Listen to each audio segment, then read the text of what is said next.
Thank you. Good morning, good afternoon, good evening, wherever you are. So, as Anna introduced me, I have worked in the open source for a long time now, and particularly in building community. And I have worked in different organizations, and based on the organization's goals, I have also used the community. I mean, I hate to say the term use, but some if you don't meet the goals of the organization, then yeah, the funding and resources won't come. So it's a balancing act where you also look for the interest of the community and also of the organization. So I hope today we will touch on that. At any point of time, if you have any questions, I will be happy to take them. I know everybody, every one of you here is from open source community. So let me get out of the way the definition of open source. So in my experience, most people are ignorant and they think open source is just free code. And because GitHub is so prevalent in open source for sharing code, they just feel, oh, they put some code on GitHub and done, that's open source. But hopefully we all know on this call that that is not true. We need to have community. There needs to be, here I use the term partners, possibly competitors in the market. They are involved in open source. Until that happens, I wouldn't call that project an open source. Unless there is a community behind the open source, we can't call that project an open source. Now, given that, what does open source, or how can how can open source help an organization meet the goals? Now, most of the open source money from open source comes from corporate. Yes, there are exceptions, but what to my knowledge, that's what it happens, right? Now, what do corporations care about? It is return on investment. They want to find new customers, or they want to build a brand, or correct their reputation, or build a reputation in the open source, show themselves as trusted partners. Now, there is another concept that I want to get out of the way before I get into the how organizations can meet their business goals. Is none of this would happen in open source without the community. So that is the prerequisite. There has to be a community behind. I mean, if you think of open source, there are some names that pop off the head, right? Like, I mean, there's a lot of AI open source projects right now, and I'll not take any names because every week there is a new open source AI project coming up. But the projects that have been there for a long time, Kubernetes, Linux, like those are the things, and there are a lot of business models built on top of them. But none of those business models would have worked if there was not a community behind it. And since my experience comes from the community, and how to build the community, I just want to give an overview or a flavor of how building community works in my experience. And then I will move on to how the community can help to meet the goals of the organization. I don't know if any of you have studied astronomy or how planets were formed out of debris in the space. There was just debris floating around in the space, right? And at some point, the debris collected together to have that critical mass that the gravity would attract more debris. And that from that point on, it became a sustainable model. And that is how the planets came about. Based on the initial mass of the debris, that would be the size of the planet, or it just became an asteroid or just a stone floating by because it couldn't collect enough debris to attract more of the debris. And in my view, community works exactly like that. You have to put your sweat and tears into building that initial mass. That is what community managers or people who advocate for the community do. They try to build that critical mass. Once that critical mass is built, then ideally the community becomes a self-sustainable model. It can sustain itself, and that is the point where you can use the community or direct the community, for a lack of better term, to meet whatever goals that you want to. Now, this is the model that I have used in the past to build multiple communities from scratch. Are there anybody who came from marketing background? If you have, you probably know that how building the funnel works, right? So building the community is also kind of like a funnel. So at the left hand side, you inform the community, and you could inform the community by, like, talking about the project at meetups, conferences, via social media. And then, like, you can have trainings, hands-on workshops, have hackathons, more involved discussions on Discord, etc. So in that, at that point, the community is more engaged. They're actually doing something hands-on with the code that you're working on. And then as they proceed to the right, they now have some ideas on how to use that project in their day-to-day work. And so then they start using the project, they start finding bugs, they start contributing back, and then in the end, ideally, they have a project to show off. And at this point, they are the advocates of the community, because they have a project, they have a work that uses this open source project in question. So when they talk about their own project, they're actually talking about this open source project as well. So by that logic, they are actually propagating the open source project. um, I think I'm, like, going around in circles. So let me try it another way. So they are using this open source project in their own work. And when they talk about their work, they're actually talking about this open source project. So that is how they become external advocates. So they go to conferences, give proposals, they do talks and things like that. And at each of these points, they need support from the community. So the basic starter community needs to be there to help these people.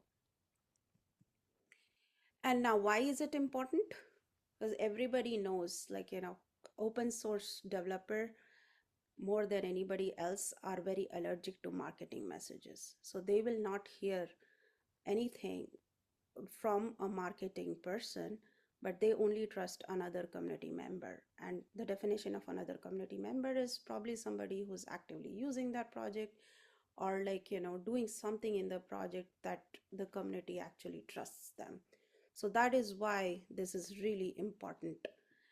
And when somebody like me, who's kind of wearing this community developer hat, they need to handpick these developers that they will be supporting.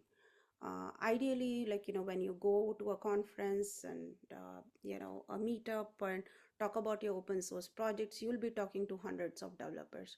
You can't be interacting with all of them one-on-one basis. You will have to put some effort and time with a few handful of developers that you feel have the potential to grow and become the innovators that will become the spokesperson for your community.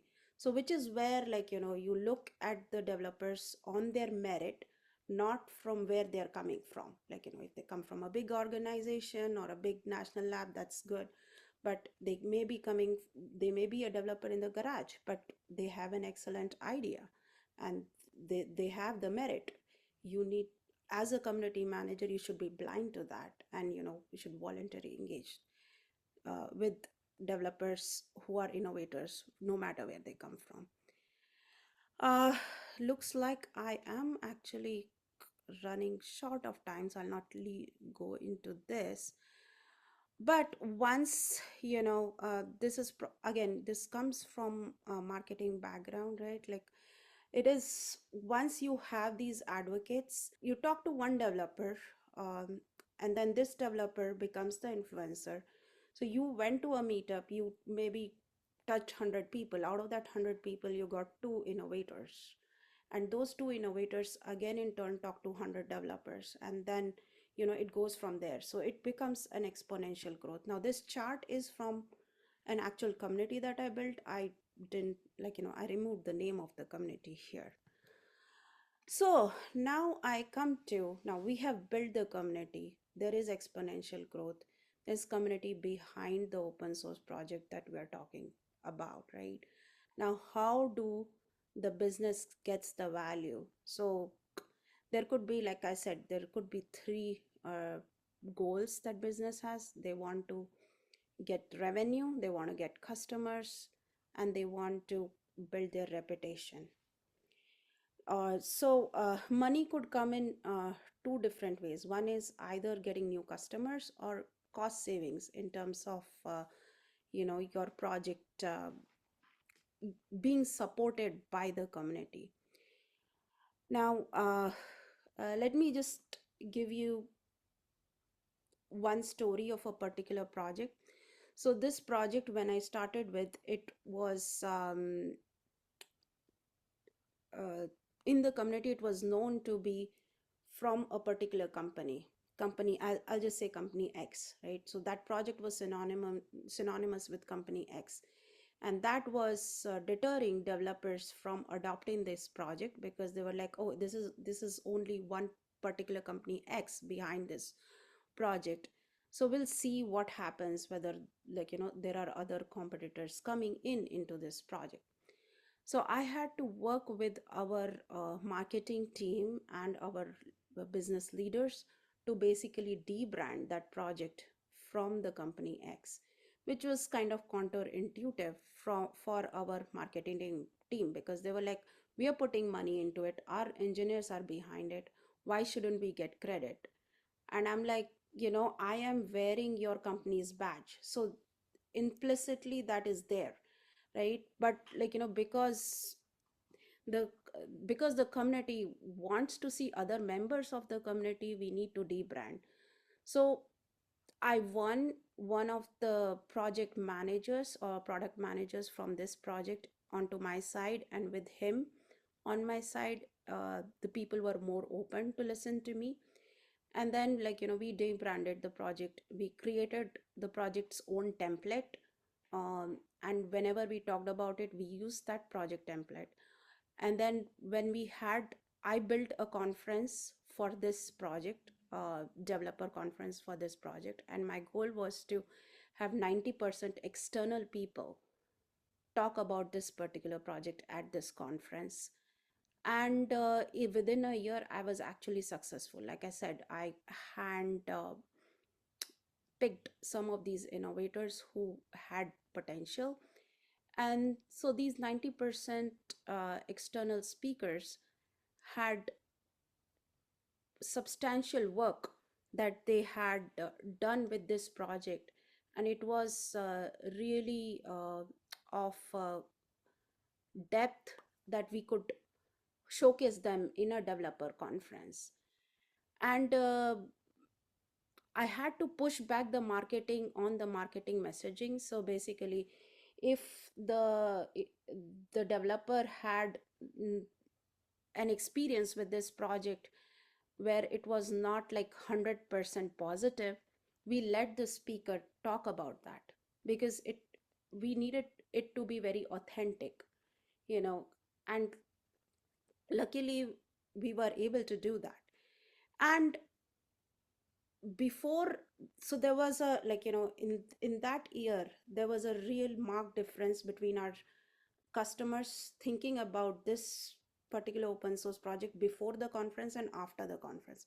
Before the conference, they thought this open source project was a science experiment, and they didn't want to even talk about it or look at it. But at the conference, when they heard 10 other developers that came from different companies, from science labs, etc., national labs, talk about this project with real projects, they were ready to now talk about this project. So it helped our organization meet the goal that the customers were actually ready to talk about this open source project. Now, the another question that comes up with, yes, it is an open source project, so are we also enabling our competitors? The answer is maybe yes or no. But then the thing is, Guru Parulkar from Linux Foundation and Open ONS, uh, said once is open source needs to be like Tabasco sauce. Like, every you can have your own value in the organization from the open source, so you can build on top of that uh, open source project, like have your own secret sauce on top of the entire open source project, and that is what you monetize, right? So in this particular case, we had a head start on this open source project, so our developers were optimizing our chipset on this open source software. So once they were uh, adopting this open source software, pretty soon they will realize our chipset are the best on using this. And so, you know, that meant conversion of many uh, customers with multi-million dollars of revenue bef- after, after this one open source conference. So yeah, so that covers money. And now there's another aspect of money where, like, once you have a community behind the open source project, um, new use cases comes. Some, like, the community will test. So this is one common theme, that whenever I used to go to a conference and somebody would say, hey, your project doesn't support X, like, X driver or X feature or something like that, and I would say, hey, why don't you take it up, because this is an open source project. Like, as a team, even though we put a lot of money behind, or, like, we have a whole set of developers, we'll have our any organization will have their own set of priorities, right?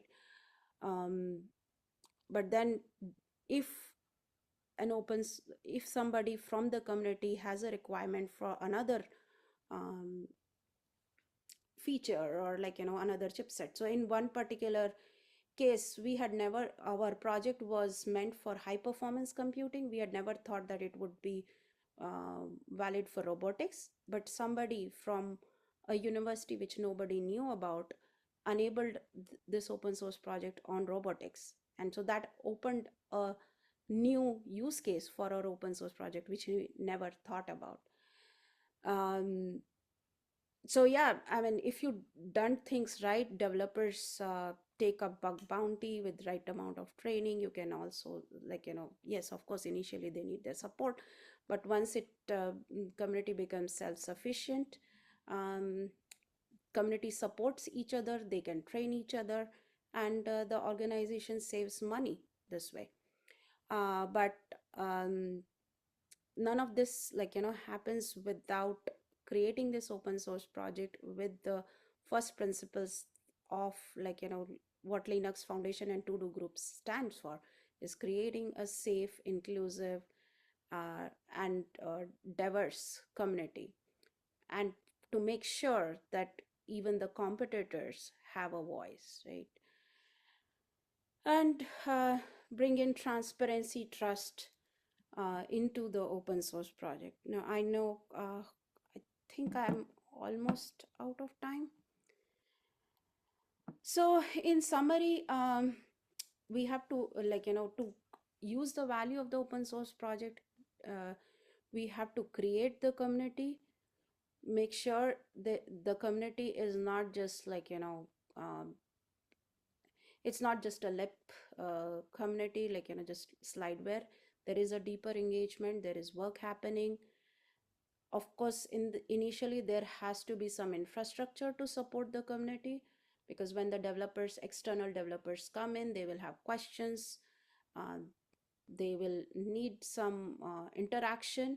So there should be some thought behind how these new developers will be brought into the community, what would be the guidelines of how we would accept their contributions.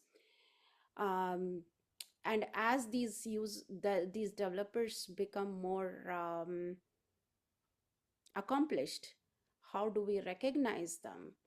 And so basically we reward the good community behavior to encourage more community members to come out to and to engage with us, and and then it becomes a runaway effect, and creates the community growth. And at this point, organizations can basically tap into the community to meet their goals. So with that, I will stop here and ready for questions.